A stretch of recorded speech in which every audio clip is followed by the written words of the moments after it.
It's a new year, and every new year brings new opportunities. In this video, I'm going to talk about my goals for 2019 and how I plan to achieve them.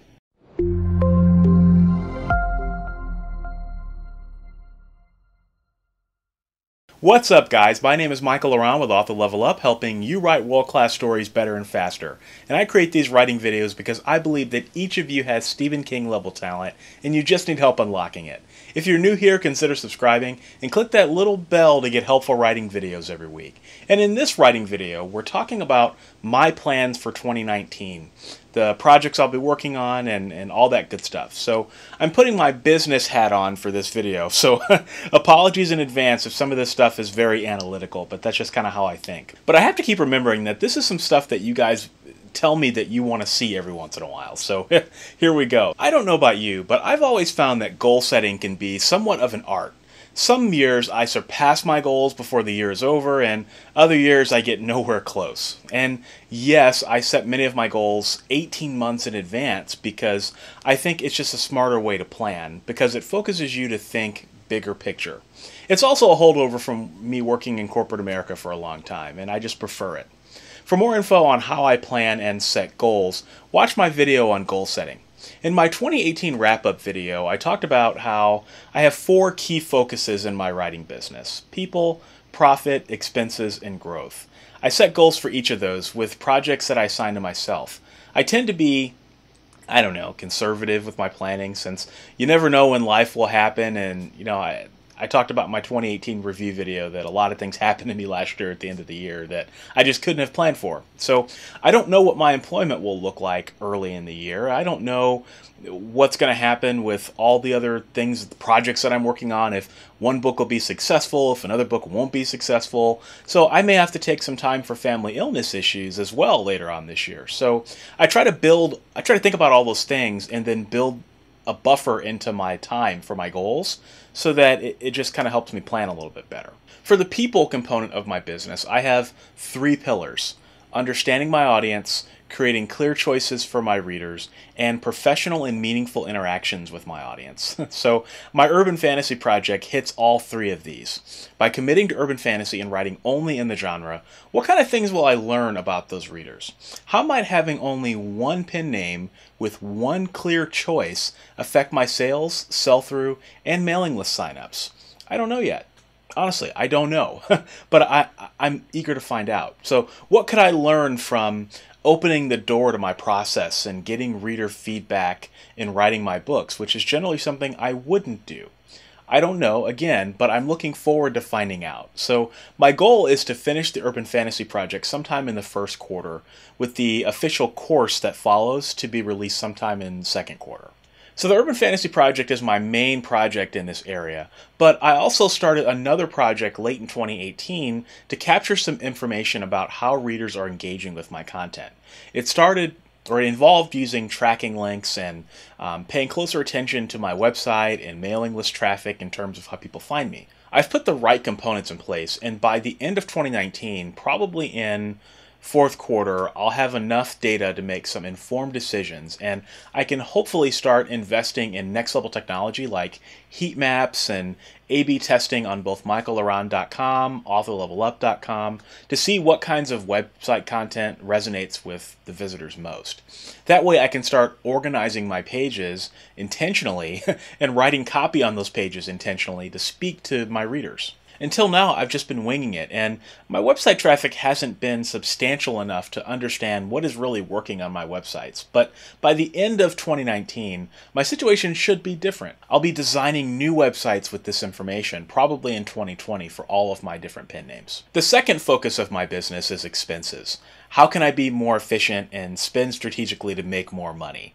From an efficiency standpoint, I'm planning on outsourcing my audio editing for the Writer's Journey podcast sometime in second quarter, but out of all the plans I think I'm making, this is one that may be pushed back. So doing this will save me approximately 1 to 2 hours per month. But before I do that, I have to do a branding refresh on the Writer's Journey. So I'll be giving it a new intro and a slightly different format. I still need to figure that out. At this point, the podcast will be nearly a year old, and I will have learned a lot about what listeners like. From a spending standpoint, I plan on increasing the amount of money I spend on Amazon ads, but slowly and carefully. I don't want to lose my shirt. I will also be investing in the 20 Books Vegas conference in 2019, as I've already bought my tickets and hotel, and I may also attend Digital Book World in Nashville, Tennessee in September, or maybe a WMG conference in Las Vegas with Dean Wesley Smith. I'm not sure yet, I'm still thinking about it, but I'll attend at least 2 writers' conferences next year if all goes well. So, the third focus of my business is profit. In 2017, I invested a good deal of time and money into creating a good spreadsheet with lots of pivot tables to help me understand how my books were performing sales-wise. This helped me a lot, but my royalties continue to get more and more complicated every month as I add new streams of income. So I have over 40 books in ebook, paperback, and audio, Kindle Unlimited, direct sales, all on different retailers who have different royalty spreadsheets. So by the end of this year, I'll probably be over 50 books. Every book I write increases the headache factor. I have affiliate income from at least 10 to 15 different places. It'll probably be 20 to 25 different places next year. Yeah, I have YouTube AdSense revenue, course revenue, public speaking. I've started freelancing, which comes with its own set of money headaches. So tracking my income every month is a complete nightmare, but I've managed to do it.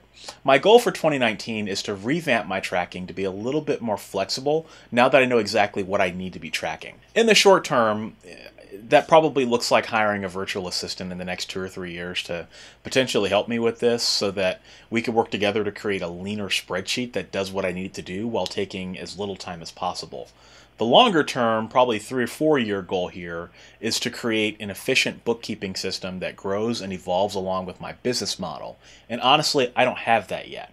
This will probably be a fourth quarter play, if not 2020 play. This is something I found I can't ever get over that hump. It's always a work in progress. I don't know about you guys, but it's just there's no efficient, easy way to manage or track income, you know, when all of your income is digital and in different places. Another profit project I'm working on is to create more nonfiction writing books, which has been a growing source of income for me. I'll do at least 4 in 2019. Having them in audio is a big bright spot for me, and if I do it right, I'll have at least 7 helpful books in my Author Level Up series that readers can buy in just one click. All those books have cohesive covers that will go together, and they'll cover the writing process end to end. So it'll be super easy for readers to see the value of that and want to buy them all. The fourth pillar of my business is growth. I have historically done 6 to 10 books per year. Now, assuming no roadblocks in my personal life, I am planning on 9 books next year. I may not publish 9 books, but I'll at least write 9 books. I need to do 9 books if I want to hit the 50 book mark, which I'm totally planning on doing. So that's my goal. 9 books in 2019. If I run into personal roadblocks, I'll probably be closer to 5 or 6, which is still pretty good in my opinion, but a little on the low side compared to what I can do. The second project I'm working on for growth is a hardcore focus on my YouTube growth. So I ran some numbers, and it's quite possible that if I keep my current growth, I'll have over 2,000 subscribers per month by the end of 2019.